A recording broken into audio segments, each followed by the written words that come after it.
Hi Yentas, this is Antonia from the future. I just wanted to give you a heads up that this entire episode is going to be about sex education and mostly about sexual violence prevention. I know, it's so juicy. I'm so excited. So when we filmed this episode, we'd already been talking about this conversation for like over an hour. And so the conversation just starts immediately in the deep end, and we also forget to cover some basics. For example, the big thing we talk about in this episode is how modern consent vocabulary just isn't nuanced enough to accurately reflect the way that sex and relationships like actually work. For example, we talk about how yes means yes is just too simplistic, and we talk about how the definition of sexual violence is so subjective that two people can have radically different experiences of the same event. And I want to be really clear, we are not discounting consent education or opening any room to doubt someone's experience of sexual violence. What we're saying is that consent education needs to be able to be nuanced enough to just accurately hold the complexity of how sex and relationships actually work. Something that we don't spend a lot of time talking about, though, is how sometimes consent and sexual violence can be extremely clear-cut. We also don't talk about how important it is to just believe people when they say they've experienced sexual violence. The thing is that false reporting is actually incredibly rare. We spend most of this conversation talking about those gray areas where people aren't sure if sexual violence happened. And that's not because those are the majority of sexual violence that happens. They are part of a larger picture. But those gray areas are what sometimes consent educators try to pave over. And that leads to consent education feeling untrustworthy and inaccurate. And then I bet we got a couple other things wrong as well. This is a really vulnerable conversation, and I'm extremely aware of the gaps in my own fluency, but we think that this topic is so important and we cover some really juicy parts of the conversation. So I hope you enjoy the episode. I love you so much. XOXO, Yenta. Sex ed is the topic today, and how great it is in America, Yeah. and how everyone is perfect and nobody is traumatized. It's Yentas only. Yentas only. Welcome to Yenta, the podcast that's sometimes about comedy, sometimes about Judaism, and always about gossip. We are so excited to have you here. We want you to let you know that we have another archive of our content over on patreon.com/Yenta, which is where we put all of the stuff that is so juicy it would get us canceled. So go to patreon.com/Yenta. It helps support the show be the amazing thing that it is. And please give us a comment, give us 5 stars on any of your podcast platforms. That really helps us keep making this iconic queer Jewish content that's saving the world, according to some of our past guests. Yeah, I see you in our DMs. Yeah. All 3 of you. And we really love you. Thank you so much. Thank you so much. Okay. Okay, so we're talking about sex ed. We're talking sex ed. This was inspired by a couple things. Number one, the fact that we've learned that we have some high schoolers listening to the podcast, which is very exciting to me. Shout out high schoolers. Shout out, we love you. Go to sleep. You should not be listening to this. Do you think that they're just listening to a podcast you should be in at bed. 11 p.m.? Yeah. I know. Just wherever you are. I don't care what time of day it is. You should be asleep. You should be asleep. You're so right. That's good parenting. And also, I have had a long career as a sexual violence prevention educator.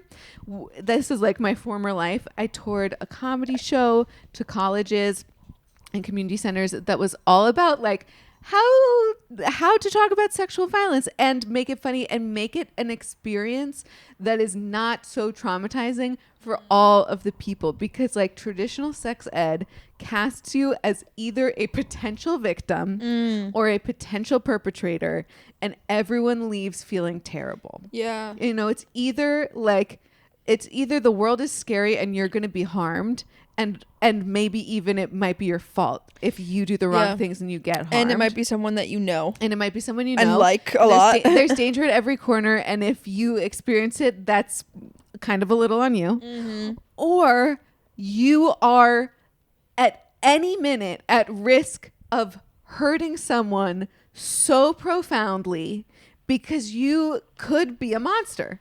Yeah. Like, those are the two ways we very binary. binary. The world is so binary. Cancel binary. On this podcast, we're non-binary. Everyone should be non-binary. Deal with it. You have to have a / something in your pronouns.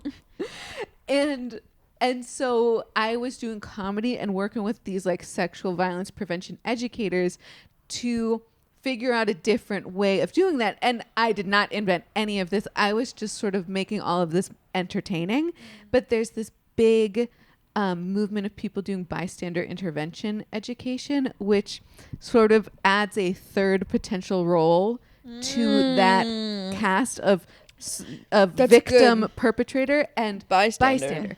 And bystander is something that we are pretty much all guaranteed to be at some point. We might not be a victim, we might not be a perpetrator, but we'll certainly be a bystander. We might have heard of someone else getting sexually assaulted. We might witness a sketchy thing that might lead to something. We might hear a friend talk about a time they were assaulted, or a friend talk about a time But wouldn't they a did something bystander sketchy. be like, wouldn't it have to be in the moment of it happening? No. So it's just after. It's anything. Okay. Like it's someone who, and yeah, you're right that like That's this what is a slight redefinition of the word bystander. Okay. But in this context, it really just means you're in proximity to people who have been victims and have been perpetrators. And sometimes it's in the moment you see something about to go down and you could be like the hero who comes in or the asshole who doesn't save. Yeah. And or you could be the person who helps out your friend get through something. You could be the person who after the fact reports something. And so this just, first of all, it's a lot more positive to think I could be the hero I'm negative. instead of I could be the victim or the villain. And that really engages people. And then also this training goes into a sort of amazingly in-depth specifics of all the things you could do in the moment, after the moment, before the moment. Wow. And teaches you like these very specific skills. And so I think it's great. And I would basically come in and do a comedy show that would be funny, but also be very like get vulnerable enough that people would be really mushy and would feel like I want to do something and I know there's something I can do. Right. A lot of like sexual violence media is just aimed at making people want to do something, but it tends to be pretty demoralizing. You think about like, what was the thing on Netflix? The one where she committed suicide? It's the one with Caitlin Dever. Oh, I have no idea. There's a, I mean, look, you can think about like every sexual violence portrayal you've seen. There was one with the high school kids where she committed suicide after she got was that raped. 13 Reasons Why? Yeah, that one. Oh, I didn't even know that was the And plot. then that like glorified suicide. So then all these kids were like committing suicide. Oh my God. There was like an uptick So after that interesting. show. Well, this is like a fascinating thing, which is that artists making media about these things usually say, I'm making this media to raise awareness. And they put the period there. And they don't think about the ramifications. So of that like, awareness. Yeah, so like there's a thing that happens when all the sexual violence you show on film is just to raise awareness that it's happening, which is a really good thing. But it's so demoralizing to see such broken systems and to leave thinking there's nothing, like, what do I even do? How do I even help? I want to help, but I don't know how I could possibly. It really demoralizes audiences and it makes them not want to engage with the content in the future. You know, they just think, this is just such a depressing topic. It's a bummer. Right. What do you do about it? I also think people are just like, they don't want to be educated. They don't want to be like, oh, this is something that I have to learn. Yeah. Like you're giving me homework. Yeah. I don't want to hear that. Exactly. I'm going to have to put in extra work. Yeah. I want to feel emotionally activated. This is going to be a therapy. Therapy pod. Wait, let me see if you're on camera. Yeah. I'm lying down, listener. Stunning. Great. Antonia's my therapist. So that's all to say that like I'm really excited about all of the very juicy nuances of sex education and sexual violence prevention, and I want to talk about it. Yay! Yay! What an intro. Well, what you were saying before the pod, which I thought was very interesting and I relate to a lot, is how sometimes talking about how something is traumatic could lead to more trauma. Yes. And I'm paraphrasing. Yes. Do you want to say it in a better way? Yes. This is a very, very delicate area of sex education. Yeah, maybe we shouldn't talk about it first. And no, it's okay. Oh, you're good. But okay. I just want to say that, like, I might get my words wrong and have to backtrack a little. Should we do a trigger warning for this episode? Definitely. We're going to be talking about sexual violence prevention for the rest of the episode, probably. Yeah. So talking about the existence of trauma is really good. Yeah. Because it can help people see their own trauma, realize that it's normal, not shame themselves for it, and then start to work through it. It's you can't work through connect trauma with other until people. You acknowledge that it's there. Something that I think sexual violence prevention educators do not yet know how to deal with is that sometimes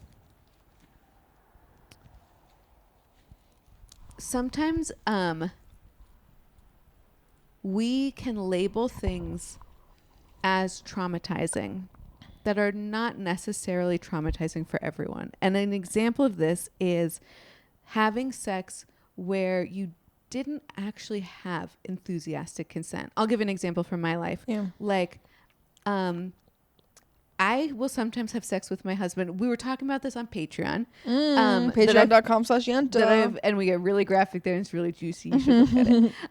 That sometimes I have pain with sex recently. And so sometimes I'll have sex with my husband because I know that the sex will make us more emotionally connected. I know that he's horny and I really want to give him pleasure. Yeah. And I want to and I'm really hoping that the sex is going to start to feel good. If we just keep going. Yeah. I've been there.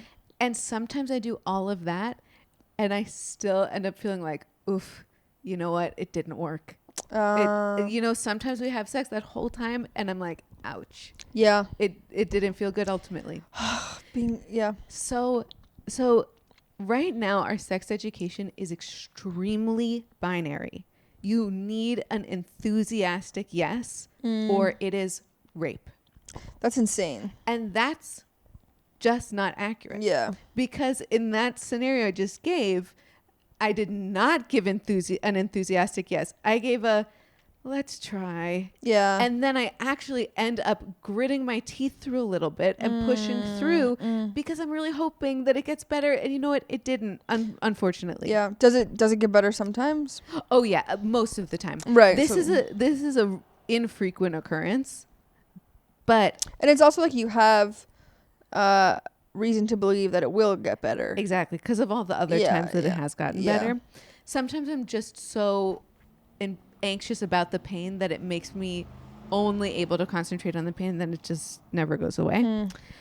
And so if I was educated in an environment that said only enthusiastic consent is consensual and everything else is rape, I might come away from that experience saying that my husband has raped me.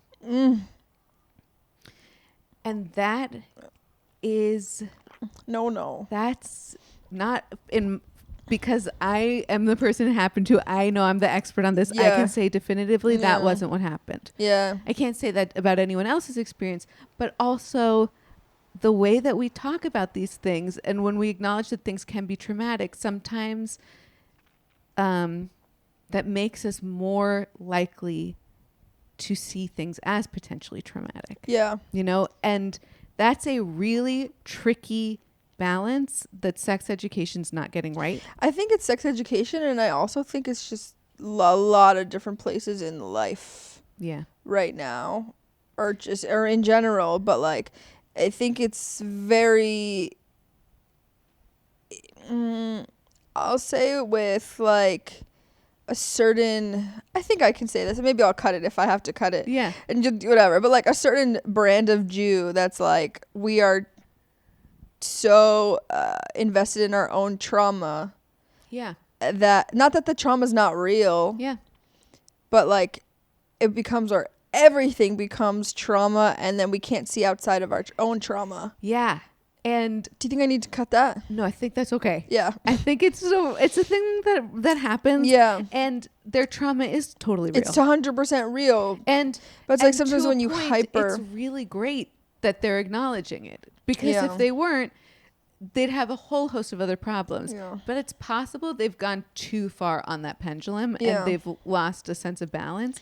And like in the story I just told, it's very possible that all of that would happen, and it is completely traumatizing to the person in my role, and they do feel like they were sexually assaulted, and that can also be true. You know? Yeah, it's just hard when you're like trying to educate a mass group of people. Yes. Like I think you kind of have to just say what's going to be the most effective message for the most people. Right. Because and I think that we have misjudged. Yeah. I know literally nothing about this. We've been trying out this program of yes means yes and no means no. Because also then you get into like unconsensual consent. What's that called? Yeah, what is that? What's an example of that? Do you know what I mean? Consensual non-consent. That's what it is. Yeah, wait, what's that? Consensual non-consent of like, no, I don't want you to do this, but like really you do. Yeah, you know, like kind of like role playing. Absolutely. Yeah. Yeah, it's like there's this big problem, which is that I think humans understand that consent just isn't so obvious. Mm-hmm. And so a lot of people brush off sex education because they're like, well, this enthusiastic consent thing is dumb.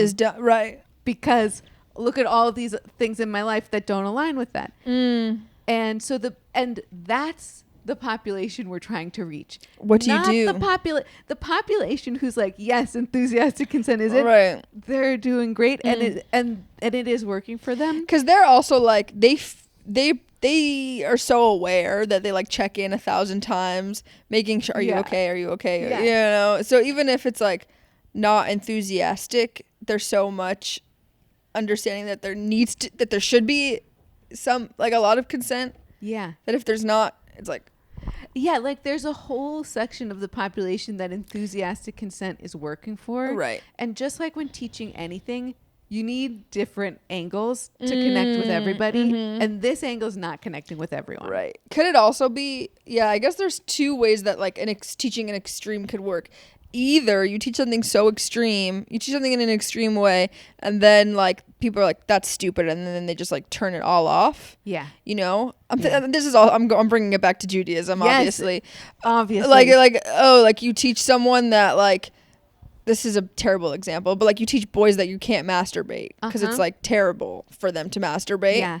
And some boys will say like, that's crazy, and go like totally the opposite and just like masturbate or however or whatever, just like do whatever they want. Yeah.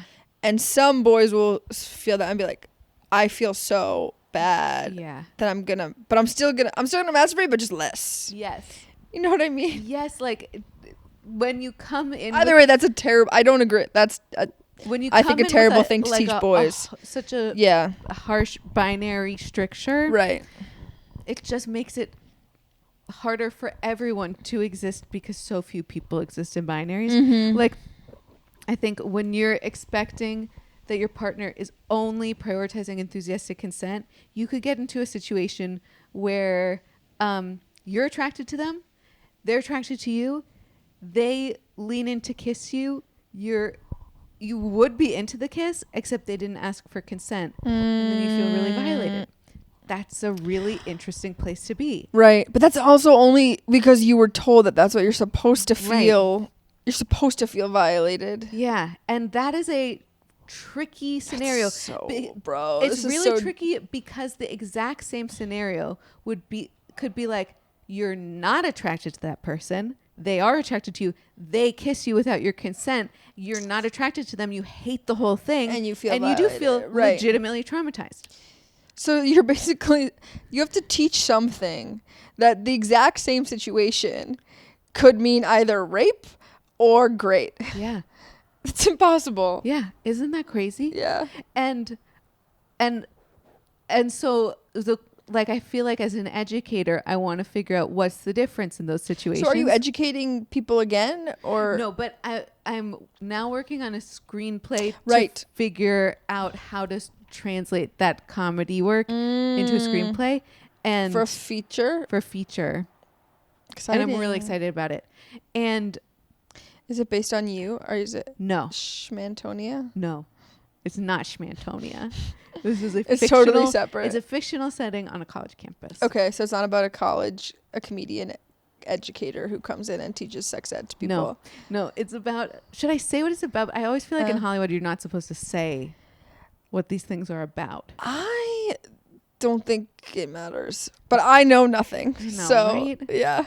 No, this is about a group of survivors of sexual assault doing a vagina monologues. Fun. And nobody wants to come to their show.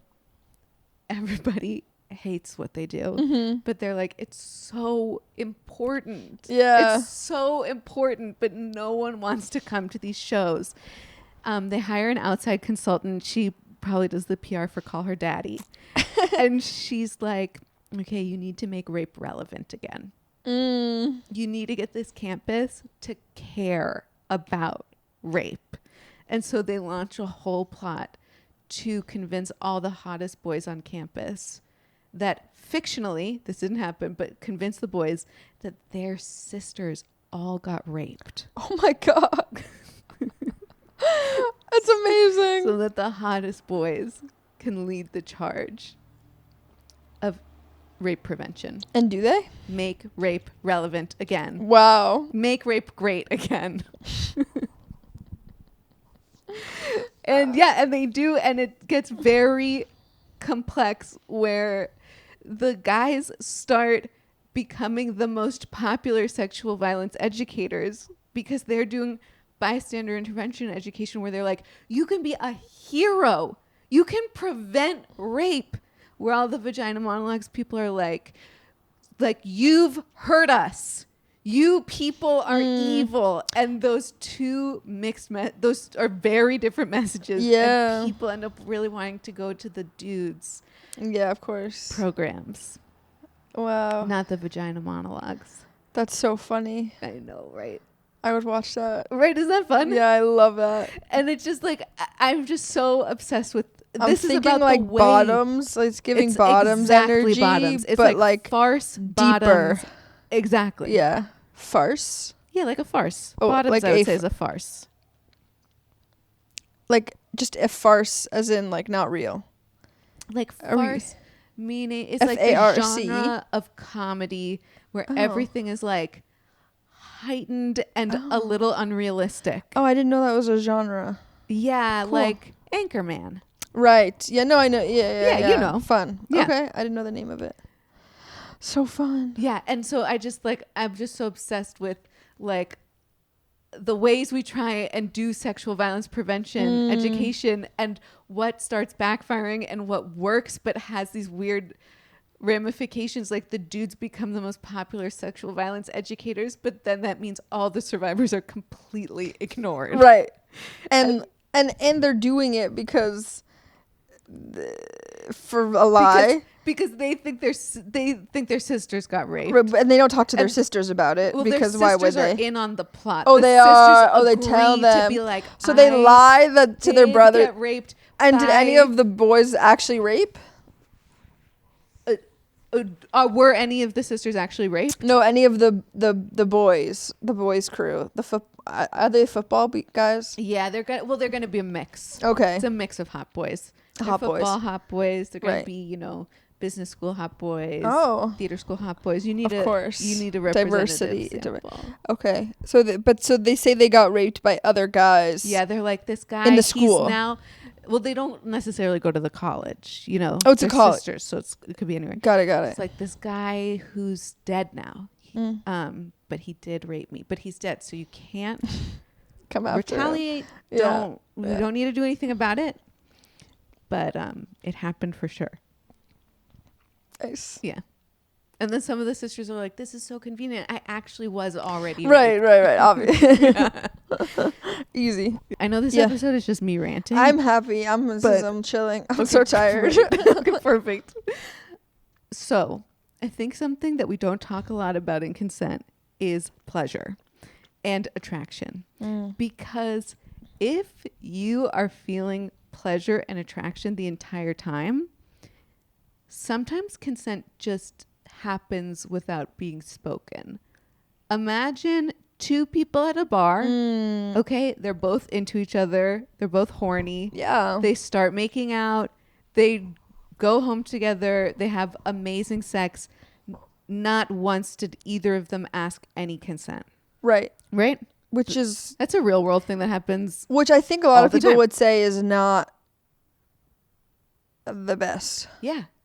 Yeah. And I don't have a problem with that. But the reason, what actually consent is trying to get us to is both people having pleasure and having good sex. Yeah. That's what consent is trying to get us And to. that's why actually we pretty ask for it. binary. Yeah. It's like, did both people enjoy you it enjoy it? or not? And sometimes you could be I guess your medium enjoy, example. and that's Yeah, okay too. yeah.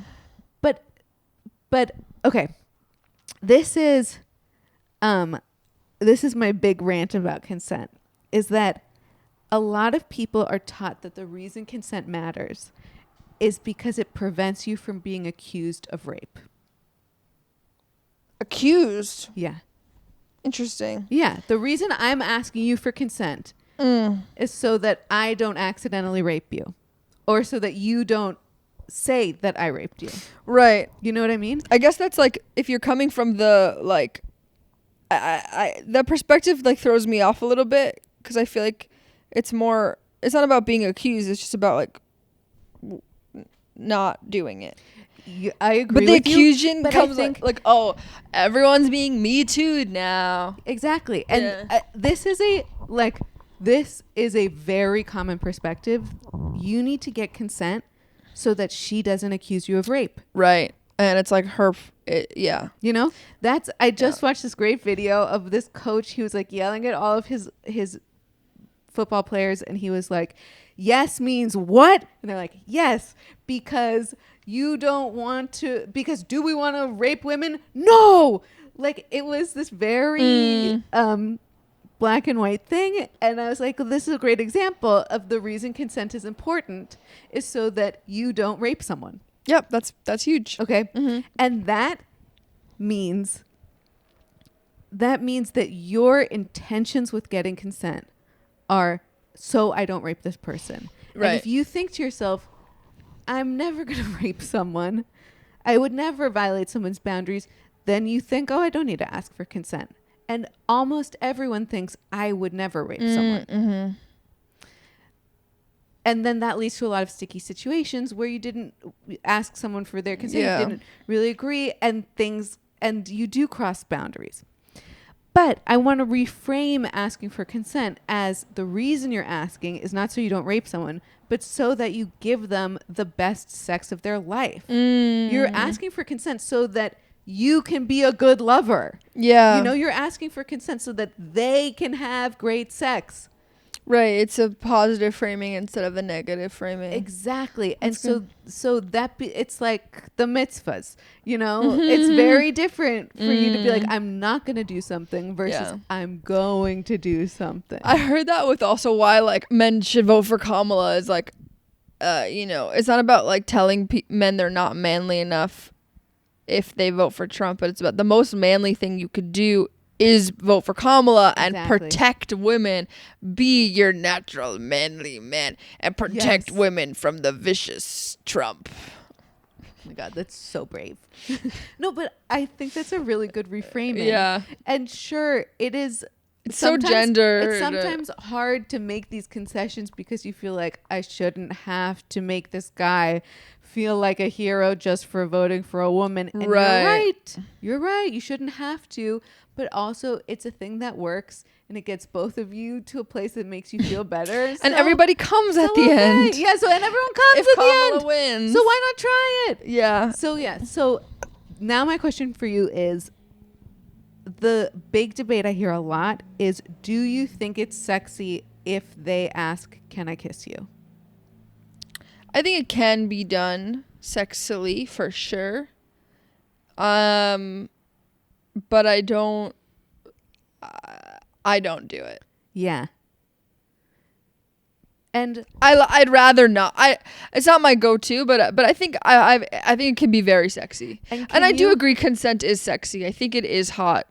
I think it can be really done in a hot way before bed and in bed, to be like, can I touch you? Can I go down on you? Whatever it is. Like, I think it can be really hot.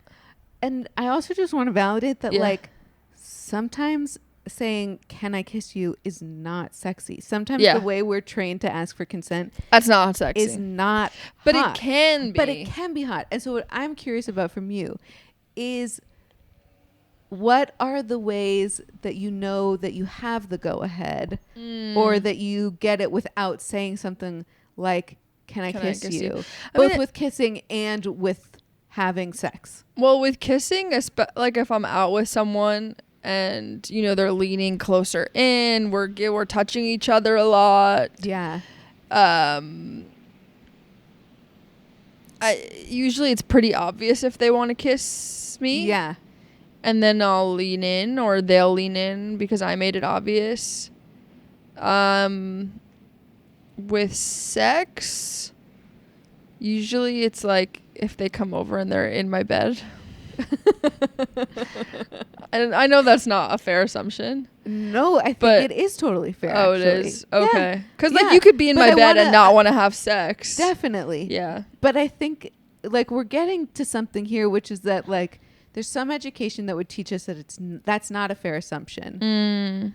But you have some skills that we're not teaching that are actually, you have some, like, communication and perception skills to know that consent has been going on. But nonverbal consent. Non-verbally. Like, yes. I feel like that's the worst thing you could teach people, though. Non-verbal consent. Because all these guys are going to hear that and go, yeah, her body was totally into me. You know? And maybe I'm doing that. I don't even know. And I think there's another side to this, which is that you have the skills to read people's bodies. I hope so. That a lot of people don't have. Yeah. You know? And so this is not just... And also you have the skills, I'm assuming, to pull back when you feel like someone's not into it. Yeah. You know? Yeah. And I'm trying to think of the last... Has someone ever pulled back on something? Just been like, oh, maybe I don't want to use that toy, or I don't want you to call me that, or can we pause? Yeah, like there's been times where, well, this I talk about a lot. This is such an interesting consent thing, because I talked about this on stage too, where I was like having sex with someone and I had my strap inside her and she goes, see, I'm not homophobic. Yes. And like, that could mean hesitation. For a lot of people. Yeah. But I didn't read that it meant that for her. Yeah. And I was right. We talked about it after. Like, she enjoyed it. Like, it wasn't... But you know what I mean? But if I was, like, overly sensitive... Yeah. If I was being overly sensitive, that could really mean, like, oh, shit, we should really be stopping right now. Yeah. And also, overly sensitive is... It's not in a bad way. Yeah, not in a bad way thing. at all. But just if you had I was insensitive. a different sensibility. Right. I think that was probably that insensitive of me, someone actually. out enough that they'd be like, I think we should But stop. also, when we were having sex, she came on to me... Like, she initiated the whole thing. Yeah. So that was also a factor. It wasn't like I started everything and then she said, do you know what I mean? 100%. Something else that happened to me was with this girl in Denver who I just met randomly. at like a Jewish thing, and she was mostly straight, and she had like a, honestly, I'm not sure really what happened there, but we like hooked up, and then at 4 a.m. she was like, I need you to leave because I'm feeling anxious. That was probably, That's a great example. yeah, tell me. Yeah, no, so what did you do? So I left, but I was really pissed, honestly. No, I didn't say it. I wasn't like actively, I wasn't like mean to her or anything, but I'm like, really, you're gonna make me go home at 4 a.m. in this city that I don't know? Yeah. After like you experimented with me? Yeah. Like, which, whatever. It's and also she's allowed to not want me there. Yeah. So it's just both. It's both. It's messy. And and do you think, and also I feel like consent education and just like energy is so different with 2 men and 2 like femme bodies, or sorry, femme men. Yeah, man. Yeah, just like culturally we get a lot of different things. I also think, it's possible that you showed that you were annoyed when probably. she asked you that, and that it became kind of a negative experience for her, where she felt like that person didn't actually like really respect my boundaries, even though they did leave. They were annoyed about it, and that's the kind of thing that might make her also hesitant to say those boundaries in the future, because she had a negative reaction, and that's tough. The other thing about that is that I think in some conversations, just you getting a little annoyed about that for, I think, really reasonable reasons. There's some people who might say you were verging on like crossing her boundaries there, and that has the cultural connotation of you being a bit of a monster. Do you know what I mean? Like, if I said something like, I think you might have like crossed a boundary there. Some people will hear that as you're saying I'm a rapist. And that's something I just want to challenge, because like, I think it's clear that there was a lot going on there. It's possible that was a negative experience that has affected her in the future. It's also possible she has never thought about it again. And if you're listening to this, I'm sorry. But like, this is another thing, is like, we need to have a little more cultural acceptance that wonderful, lovely, well-meaning people sometimes accidentally do things like that. And that's fine. We'll work through it, Yeah. I hope she's okay. Also, I'm really glad that you said that story, because it's so hard to say stories where you think you might have been the bad guy. You might have been the bad guy. Because in sex, the bad guy is normally the rapist, and it's hard to remember that there's nuance there, that you can sometimes cross a boundary and then come back from it. Oy.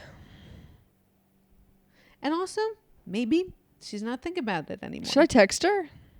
I think that would be a great idea. Really? Absolutely. Just be like, hey, maybe you've totally forgotten about this. I just realized that, like, remember that time you asked me to leave? I feel like I got a little triggered and might have been snippy, but I just want to say, like, I really respect you, like, setting that boundary, and like, I appreciate it, and I'm sorry for getting a little annoyed about it at the time. She said, hey, did you get home safe in the morning? Oh, great. And I said, yeah, I did. I passed out last night. How are you? Like I fell asleep after we hooked up. She said, yeah, we both did. I'm okay. Feel like a dick for asking you to leave. Yeah, she's regretting it. She's feeling shame. Yeah. Probably because she could sense you were annoyed. Because I was annoyed. Yeah. I think this is such a good opportunity to send a text just being like, I did some reflecting. I realized, like, it was great for you to ask me to leave, and I should have just been cool with it. And, like, sorry if that was, like, a little rude of me. That'll just help. You don't have to do that. Yeah. Honestly, you don't have to do any of that. That was over a year ago. But I would appreciate it if I knew a year later someone was thinking that thoughtfully about me, that would be nice.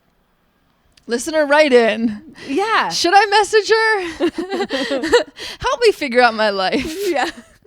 This is, I think, this is a huge thing, that there's not a lot of education for what to do when you cross a boundary.